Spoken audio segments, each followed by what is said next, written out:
is my joy to work with that group every day. It is a joyful thing. And it is good to be with you again, my friends.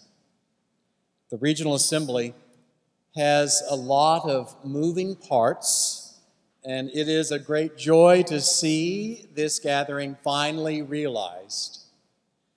I'm most appreciative of the program committee who month by month over the last year imagined and planned with creativity and enthusiasm. And I'm deeply grateful for my phenomenal colleagues on the regional staff who always go the extra mile and have done so in amazing ways this week. It has been 17 years since you called me to this role, and I am continually thankful for the opportunity and for the honor of being invited to be part of the lives of our pastors and our congregations. I have changed along the way, including since we were last together. I now have hearing aids, and I have found them to be of great help. I knew I needed them the day that Carolyn Reed came into my office and told me that she had just ended a phone call with the pastor from First Christian Church. "What's up?" I asked. "Well," she said, "you know how there has been conflict there of late. The pastor feels a bit used and put upon. Now, the leaders are looking for him to find an escaped goat." "Oh no," I said. Carolyn left my office and I began to think about it. I knew that there had been some trouble at this church around ministerial roles, and I had worked with them on better defining pastoral expectations, but livestock wrangling? This was beyond the pale. So I got up and I went to Carolyn's office where the acoustics are better and asked her to tell me more about the phone call. "The pastor is frustrated," she said. "Attendance is down and finances are declining, and the reasons for that are all complex. But the pastor said that the leaders are looking to find him the scapegoat." "Oh," I said. That's the day I called the audiologist. So I have hearing aids now, and my hearing is way better. My granddaughter got glasses at the same time. Now she says that she can see the leaves on the trees like never before. I tell her I can hear the leaves on the trees rustling again. My hearing is better, but I'm still working on my listening. Hearing can be corrected. Listening is another thing. Hearing is simply the act of perceiving sound by the ear. If you are not hearing impaired, hearing simply happens. Listening, however, is something you consciously choose to do. Listening requires concentration so that your brain processes meaning from words and sentences. It means paying attention to the words that are being spoken with the intention of understanding the other person.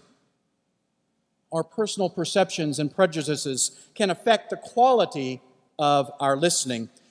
If you think you are superior to the person you are listening to, you may dismiss what they are telling you and fail to understand what they are saying. So as we come together under the theme, "Can we talk?" maybe the real question is, can we listen? We set the theme for this year's Regional Assembly nearly a year ago. But month by month, the wisdom and necessity of our topic has been affirmed. The Center for Congregations right here in Indiana has announced a webinar on our same topic for this coming week. Their ad says, "Your congregation's ability to have healthy conversations impacts everything you do. Programming, volunteer engagement, visitor welcome experience, outreach, community involvement, the list goes on and on." Culturally, though, we live in an age of polarization and distraction, and the biggest casualty is face-to-face communication. Research tells us that Americans of all ages have never felt lonelier or more frustrated, but science also offers a solution: a conversation. Their ad goes on to say, "Join us as we present what the latest research reveals about healthy, productive conversations. In doing so, you will learn how to facilitate intimacy and resolve conflict and help others find a sense of belonging. By the end of this live online event, you will know how to build trust with others in conversation, be able to articulate elements of intimate friendship, apply techniques to resolve and de-escalate conflict." Wow. We are not making such bold promises as the expected outcome for your attending the Regional Assembly, but the intention of this gathering is the same: to bolster your confidence in your capacity to engage in such conversations and give you the courage to do so within your family, within your community, and most importantly, within your congregation. Your congregation is a good place to start. I wrote our pastors recently and asked them to help me shape this state of the regional church. Where are your signs of hope, I asked. What are your sources of concern, and what issues are you finding the most challenging to address? Do you know the number one thing that was shared with me was, "Thanks for asking." Maybe the most essential thing we need to do to strengthen our community is simply to offer to listen. I heard a lot of common concerns: an aging membership, a sense of inertia and a lack of evangelistic and programmatic zeal, living in buildings that no longer fit the congregation and are expensive to maintain, bullies who dismiss and disrespect the personhood of others, health concerns and the anxiety of living with little or no health insurance, finances, both personal and congregational. The struggle to find a voice in a culture that is increasingly distrustful of the church. That is a lot to handle. In such a climate, our conversations are challenging. It is essential that our pastors and elders engage in deep and honest sharing so that they can together offer helpful leadership to our church. If you find yourselves at odds with those with whom you share leadership in your congregation, a beginning point might be attempting to name what is good in the position they hold, and more importantly, what is essentially good in them. Or maybe simply offering to sit with them in order to listen. A query of our pastors yielded some good news too. Many of our congregations are creating food boxes on their lawn that anyone can access anytime, night or day. Others are feeding their neighbors in community meals and planting gardens to bolster what is offered in their local food bank. Neighborhood children are being tutored, buddy backpacks are being filled, pencils shared, and relationships with fire departments developed to hold splash and play events. Our congregations are taking the lead in their communities on interfaith relations, crop walks, and habitat builds.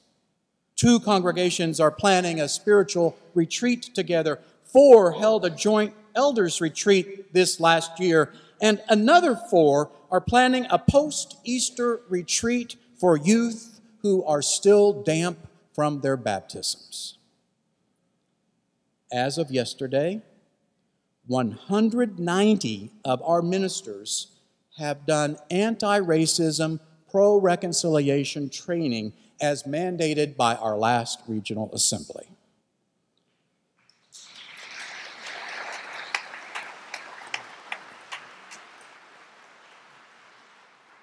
The latest yearbook records that our Indiana Disciples congregations have received 1,430 new members in the last 2 years.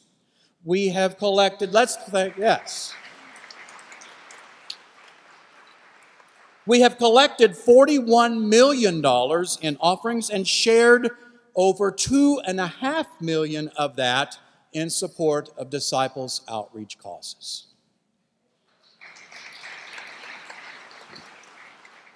Some of our buildings are getting repaired and updated, and some are getting replaced. The Winchester Church has moved to a whole new building that is all on one level. They call themselves Countryside Christian Church now. I would have voted for No Barriers Christian Church. That is what they have achieved with their move. That is what we're all trying to achieve. No barriers to who can be a part of our fellowship. No barriers to our imagination of what God is calling us to be. No barriers to the conversations we need to have that are essential to living an honest relationship with one another. Even as we are gathered this weekend, we know that the United States Senate is pondering the appointment of a new Supreme Court justice. Irrespective of the nominee's worthiness for that high position, the process of this nomination has raised new awareness to the Me Too movement and recognition that too often the testimony of persons who have been injured, wronged, and abused has been discounted and denied. On my desk in the Interchurch Center, I have a letter from the Roman Catholic Archdiocese of Indianapolis, humbly asking for our prayers as they offer remorse for the hurtful actions of persons who were in positions of power and trust. We offer that prayer, even as we offer our own remorse for the ways persons have been victimized too often in our own congregations. Our church has a hearing problem. Hearing, I know, can be fixed. Listening takes practice, time, and intentionality. The great musical Les Miserables ends with Jean Valjean and the whole chorus singing these words, "Do you hear the people sing, singing the song of angry men? It is the music of the people who will not be slaves again. When the beating of your heart echoes the beating of the drums, there is a life about to start when tomorrow comes Did you get it? It starts with hearing, the song says. Hearing the testimony of one whose race, whose gender, whose orientation and identity, whose pain is different than yours, really listening to them so that the beating of your own heart is in sync with their story. When that happens, a new day comes. I believe that God desires that for you. I believe that God desires that for your congregation. I believe God desires that for the Christian church in Indiana. Let's listen, and then we can talk.